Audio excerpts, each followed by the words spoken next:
नमस्कार बच्चों, मैं निर्मल सिंह आप सभी का स्वागत करता हूं आज की इस क्लास में। आज हम पढ़ने वाले हैं कक्षा 9 का अध्याय 1, जिसका नाम है फ्रांसीसी क्रांति। इस अध्याय का भाग 4 है, क्या महिलाओं के लिए भी क्रांति हुई। इस पूरे अध्याय में हम जानेंगे कि फ्रांसीसी क्रांति के पीछे क्या क्या कारण निहित होती है, फ्रांसीसी क्रांति किन कारणों को लेकर होती है, फ्रांस का समाज किस प्रकार का होता है, दासों की स्थिति और महिलाओं की स्थिति किस प्रकार की होती है, महिलाएं किन अधिकारों की मांग करती है। इस भाग में हम ये कॉम्पिटेंसी डेवलप करेंगे कि महिलाएं आखिरकार किन अधिकारों की बात करती है, किन अधिकारों के लिए आवाज बुलंद करती है। चलिए तो शुरू करते हैं आज का भाग, जिसका नाम है क्या महिलाओं के लिए भी क्रांति हुई। देखिए, सबसे पहले हमें नजर डालने की जरूरत है 1791 में बने संविधान के ऊपर। जैसा कि मैंने आपको बताया था कि 1791 में फ्रांसीसी संविधान का प्रारूप बनकर क्या होता है, तैयार हो जाता है। अब ये 1791 का जो संविधान है, इसमें ऐसी क्या कमी रह गई थी जो महिलाओं ने राजनीतिक अधिकारों की मांग की। तो देखिए, इस संविधान में सबसे पहली इंपॉर्टेंट बात क्या है कि महिलाओं को निष्क्रिय नागरिक घोषित किया गया। निष्क्रिय नागरिक घोषित किया गया। इसका मतलब क्या है? इसका मतलब है कि महिलाओं के पास वोट का अधिकार नहीं था, यानी कि मत देने का अधिकार नहीं था, मताधिकार नहीं था। पुरुषों को सक्रिय नागरिक का दर्जा था, पुरुष वोट दे सकते थे और महिलाएं वोट नहीं दे सकती थी। तो महिलाओं की मांग क्या थी? तो यहां पर जो मांग है वो क्या थी? पुरुषों के समान, पुरुषों के समान राजनीतिक अधिकार, राजनीतिक अधिकार। इस मांग को लेकर जो महिलाएं हैं वो संघर्ष कर रही थी। आपको क्या लगता है कि क्या महिलाओं ने अपनी मांग मनवाई? बिल्कुल बच्चों, आखिरकार 1946 में महिलाओं को यह अधिकार मिल गया, मताधिकार का जो अधिकार है वो मिल गया। चलिए तो शुरू करते हैं और देखते हैं कि किस प्रकार महिलाएं जो है आंदोलन के अंदर हिस्सा लेती है। यहां पर आपको जो है एक तस्वीर दिखाई दे रही है। इस तस्वीर में कुछ महिलाएं कूच करती हुई नजर आ रही है, जाती हुई नजर आ रही है। ये महिलाएं पेरिस से वर्साई की तरफ कूच कर रही है, यानी कि हम कह सकते हैं कि वर्साई की ओर कूच करती पेरिस की महिलाएं। आपको पता होना चाहिए कि इस दौरान फ्रांस में बहुत सारी घटनाएं घटित होती है। तो यह जो चित्र है, यह 5 अक्टूबर 1789 की घटनाओं का ही एक चित्र आपके सामने प्रस्तुत किया गया है। हम बात करते हैं महिलाओं की स्थिति के बारे में। देखिए, जो तृतीय स्टेट है, तृतीय स्टेट की जो महिलाएं हैं, हमने फ्रांस के समाज की बात की थी, हमने प्रथम स्टेट, द्वितीय स्टेट और तृतीय स्टेट के बारे में जाना था।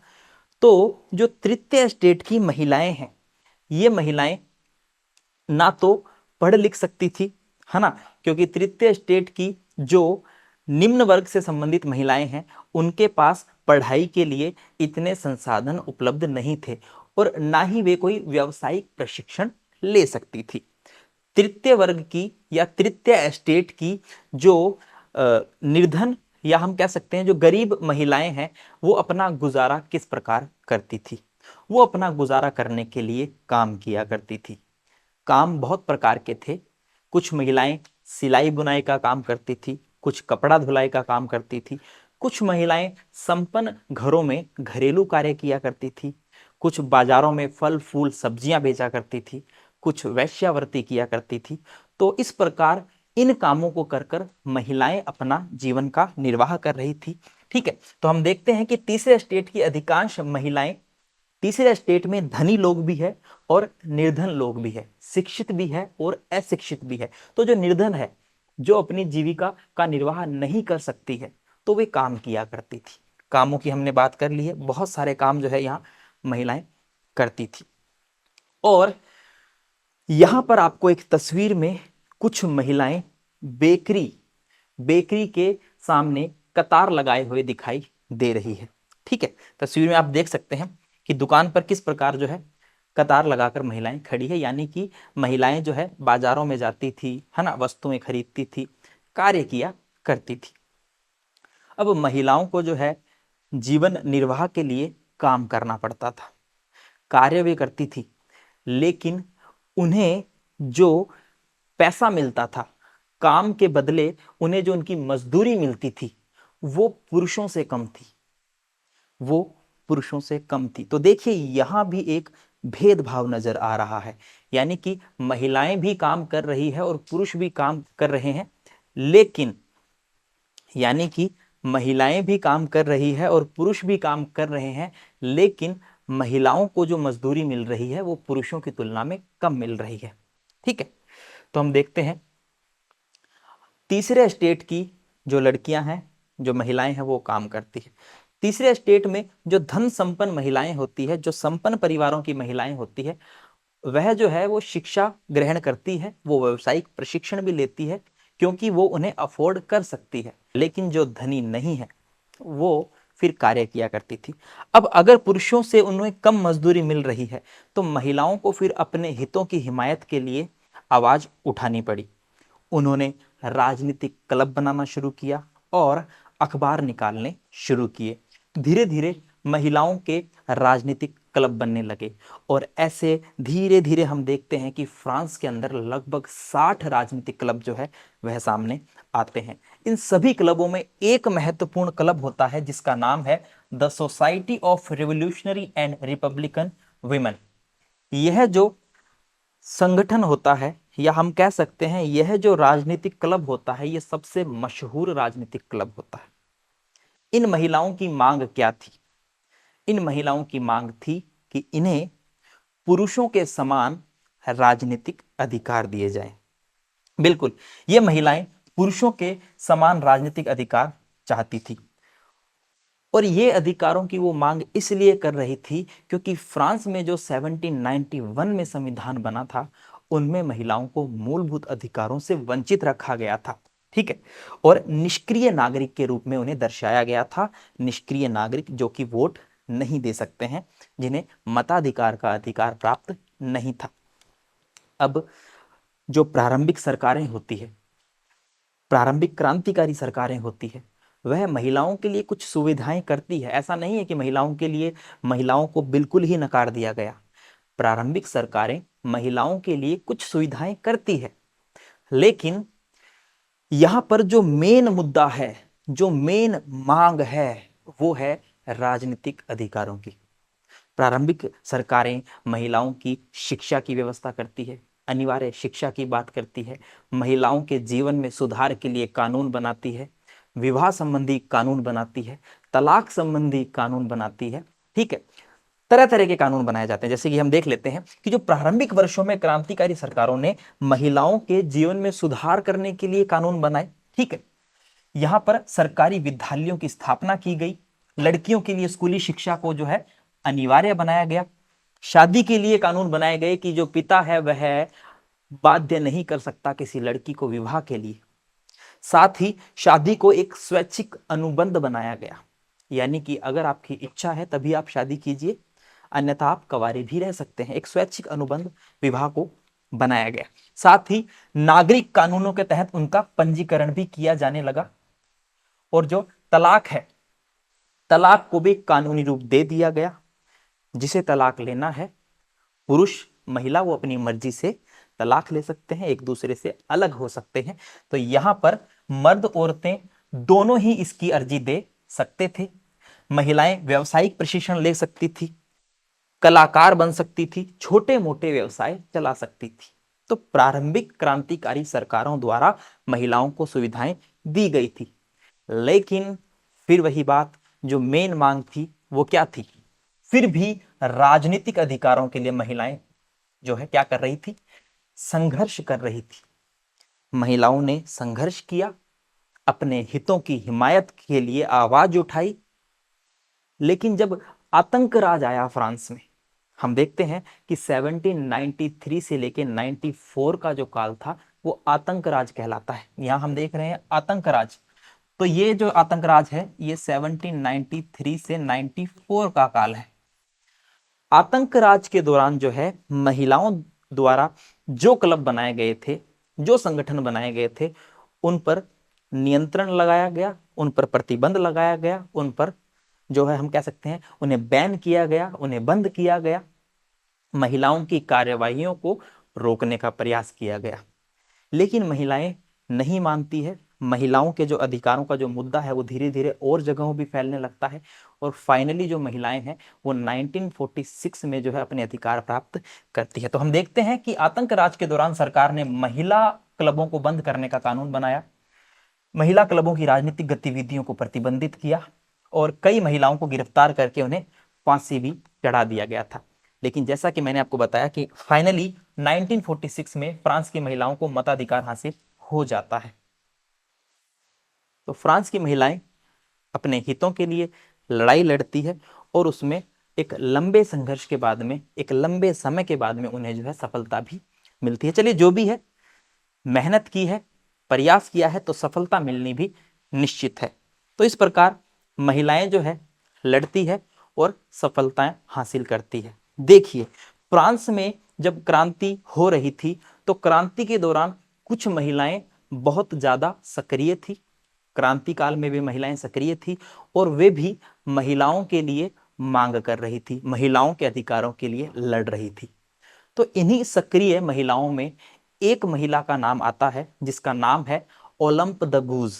ओलंप द गूज जो महिला है वह फ्रांस में क्रांति के दौरान सक्रिय रहती है और ओलंप द गूज के द्वारा पुरुष एवं नागरिक अधिकार घोषणा पत्र का विरोध किया जाता है। अब आप कहोगे गुरुजी, पुरुष एवं नागरिक अधिकार घोषणा पत्र का विरोध क्यों किया जा रहा है? क्योंकि उस घोषणा पत्र में तो पुरुषों को स्वतंत्रता, समानता की बात की गई थी, कानून के समक्ष समानता की बात की गई थी। लेकिन उसका विरोध इस वजह से किया गया क्योंकि उसमें भी महिलाओं के मूलभूत अधिकारों को उनसे वंचित रखा गया। इस वजह से यहां आपको एक महिला दिखाई दे रही है जिसका नाम है Olympe de Gouges. Olympe de Gouges पुरुष एवं नागरिक अधिकार घोषणा पत्र का विरोध करती है। चलिए तो देखते हैं। क्रांतिकालीन फ्रांस की राजनीतिक रूप से सक्रिय महिलाओं में सबसे महत्वपूर्ण महिला थी ये। यहां पर तस्वीर में आप देख रहे हैं, मैंने आपको बताया विरोध करती है और विरोध का कारण होता है महिलाओं को मूलभूत अधिकारों से वंचित रखना। फिर विरोध के पश्चात क्या होता है? विरोध के पश्चात उन्होंने सन 1791 में महिला एवं नागरिक अधिकार घोषणा पत्र तैयार किया गया। जिस प्रकार हम पुरुष एवं नागरिक अधिकार घोषणा पत्र देखते हैं उसी प्रकार ओलंप द गूज द्वारा महिला एवं नागरिक अधिकार घोषणा पत्र तैयार किया जाता है। अब इस घोषणा पत्र में क्या बातें होती है? इस घोषणा पत्र में महिलाओं की स्वतंत्रता, महिलाओं के साथ समानता का व्यवहार, इन सब चीजों की बातें होती है। इसमें कहा गया है कि महिलाएं अपवाद नहीं है, ठीक है, और कानून के समक्ष महिला और पुरुषों को समान अधिकार होने चाहिए। तो इस प्रकार का घोषणा पत्र ओलंप द गूज द्वारा तैयार किया जाता है, उसे नेशनल असेंबली में भेजा जाता है ताकि उसे पारित किया जाए। तो देखते हैं, इस पर कार्यवाही के लिए महारानी और नेशनल असेंबली के सदस्यों के पास इसे भेजा गया। 1793 में ओलंप द गूज ने जैकोबिन सरकार की भी क्या की थी? आलोचना की थी। इस वजह से आगे चलकर उन पर देशद्रोह के आरोप लगते हैं और उन्हें फांसी दे दी जाती है। तो उन पर नेशनल कन्वेंशन द्वारा देशद्रोह का मुकदमा चलाया गया एवं फांसी की सजा सुनाई गई। चलिए तो एक बार देख लेते हैं कि ओलंप द गूज द्वारा तैयार किया गया महिला एवं नागरिक अधिकार घोषणा पत्र में किन किन बातों को रखा गया था। वैसे तो मैंने आपको बता ही दिया है, समानता, सुरक्षा, संपत्ति, इन सब अधिकारों की मांग की गई थी। फिर भी हम एक बार फटाफट से देख लेते हैं। चलिए, तो ओलंप द गूज के घोषणा पत्र में उल्लेखित कुछ मूलभूत अधिकार, जैसे कि औरत जन्मना स्वतंत्र है और अधिकारों में पुरुष के समान है। देखिए वही बात यहां समानता की बात आ रही है, यानी कि महिला और पुरुष में भेदभाव न किया जाए, दोनों के साथ समानता का व्यवहार किया जाए। इसी के साथ सभी राजनीतिक संगठनों का लक्ष्य पुरुष एवं महिला के नैसर्गिक अधिकारों को सुरक्षित या हम कह सकते हैं संरक्षित करना है। ये अधिकार कौन से हैं? स्वतंत्रता है, संपत्ति है, सुरक्षा है और शोषण के प्रतिरोध का अधिकार है। यानी कि कानून का यह दायित्व बनता है, राज्य का यह दायित्व बनता है कि वह महिलाओं को भी और पुरुषों को भी, पुरुषों और महिलाओं को जो है सुरक्षा प्रदान करे, उन्हें स्वतंत्रता की प्राप्ति हो, ठीक है, उन्हें शोषण के प्रतिरोध का अधिकार प्राप्त हो। इन सब अधिकारों की बात जो है इस घोषणा पत्र में की जाती है। और क्या बात की जाती है देखते हैं। समग्र संप्रभुता का स्रोत राष्ट्र में निहित है, जो पुरुषों एवं महिलाओं के संग के सिवाय कुछ नहीं है। यानी कि यहां पर जो समग्र संप्रभुता की बात की गई है उसमें भी पुरुष एवं महिलाओं को समानता का अधिकार या समान व्यवहार की बात की गई है। इसी के साथ कानून सामान्य इच्छा की अभिव्यक्ति होनी चाहिए, सभी महिलाएं एवं पुरुष विधि निर्माण में दखल होना चाहिए। यानी कि महिला एवं पुरुष का विधि निर्माण में, कानून निर्माण में दखल होना चाहिए, महिलाओं को भी भागीदारी निभानी चाहिए, महिलाओं के भी राजनीतिक अधिकार होने चाहिए, ताकि वे भी विधि निर्माण में क्या कर सके, हिस्सा ले सके, देख सके कि कौन सा विधि जो है, कौन सा कानून जो है वो महिलाओं का पक्ष में है या उनके विरोध में है। तो विधि निर्माण में भी महिलाओं का जो है हिस्सेदारी होनी चाहिए। इसी के साथ सभी महिला एवं पुरुष बिना किसी भेदभाव के समान व सार्वजनिक पद के हकदार है। यानी कि महिला एवं पुरुष में यदि कोई पद है तो उसे समानता का अधिकार मिलना चाहिए। जिस पद पर पुरुष जा सकता है उस पद पर महिला भी जा सकती है, उनमें भेदभाव नहीं होना चाहिए। इसी के साथ आगे हम देखते हैं, कोई भी महिला अपवाद नहीं है, वह विधि सम्मत प्रक्रिया द्वारा अपराधी ठहराई जा सकती है। यानी कि किसी भी महिलाओं को अपवाद न माना जाए। यदि कोई महिला अपराधी है तो उसे विधि सम्मत तरीके से, कानूनी तरीके से जो है अपराधी ठहराया जा सकता है। तो ये बातें जो है महिला एवं नागरिक अधिकार घोषणा पत्र में रखी जाती है, जो कि ओलंप द गूज द्वारा प्रस्तुत किया जाता है। अब हम दोस्तों लर्निंग आउटकम की बात कर लेते हैं। तो इसमें हमने महिलाओं के राजनीतिक अधिकारों की बात की, हमने ओलंप द गूज के बारे में जाना और महिला एवं नागरिक अधिकार घोषणा पत्र की हमने बात की। महिला एवं नागरिक अधिकार घोषणा पत्र में किन किन बातों को रखा गया था? महिलाओं की सुरक्षा, महिलाओं की शांति, संपत्ति, समानता, स्वतंत्रता, इन सब की बात जो है महिला एवं नागरिक अधिकार घोषणा पत्र में रखी गई थी। हमने जाना कि ओलंप द गूज जिसने पुरुष एवं नागरिक अधिकार घोषणा पत्र का विरोध किया, और महिलाओं ने 1791 में बने संविधान का भी विरोध किया, क्योंकि उस संविधान में महिलाओं को मूलभूत अधिकारों से वंचित रखा गया था और पुरुष के समान राजनीतिक अधिकार नहीं दिए गए थे। तो ये सारी चीजें हमने आज इस क्लास में जानी है। चलिए तो हम थोड़ा सा मूल्यांकन कर लेते हैं, कुछ प्रश्नोत्तरों की बात कर लेते हैं। देखिए पहला प्रश्न है कि the society of revolutionary and Republican women क्या था?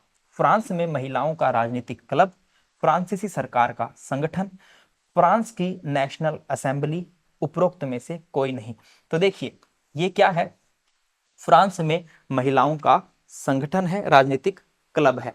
जैसे कि मैंने आपको बताया कि फ्रांस में बहुत सारे क्लब अस्तित्व में है, लगभग 60 क्लब अस्तित्व में आते हैं। इसमें ही एक महत्वपूर्ण क्लब कौन सा होता है? The society of revolutionary and Republican women. चलिए इसी के साथ हम नेक्स्ट प्रश्न देखते हैं। फ्रांसीसी महिलाओं ने मताधिकार कब प्राप्त किया? तो 1920 में, 25 में, 30 में या 46 में? तो देखिए उन्होंने 1946 में जो है मताधिकार प्राप्त किया था। चलिए नेक्स्ट प्रश्न देखते हैं। फ्रांस में महिला एवं नागरिक अधिकार घोषणा पत्र किसने तैयार किया? ओलंप द गूज ने, पॉलिन लियोन ने, क्लेयर लेकॉम्बे ने या मैडम रोलांड ने? तो यहां पर ओलंप द गूज ने तैयार किया था। नेक्स्ट प्रश्न हम देखते हैं, सही और गलत, सत्य और असत्य वाला। तो देखिए फ्रांस में महिला एवं नागरिक अधिकार घोषणा पत्र 1793 में प्रकाशित किया गया, ये सही है या गलत? तो प्यारे बच्चों ये गलत है, क्योंकि 1791 में प्रकाशित किया गया था, याद रखिएगा। नेक्स्ट है फ्रांस में महिलाओं की मांग थी कि उन्हें पुरुषों के समान डैश डैश डैश प्राप्त हो। तो पुरुषों के समान राजनीतिक अधिकार प्राप्त हो, राजनीतिक अधिकार प्राप्त हो। ठीक है, ये बात याद रखना। तो यह भाग यहीं समाप्त होता है। मिलते हैं नेक्स्ट भाग में। धन्यवाद।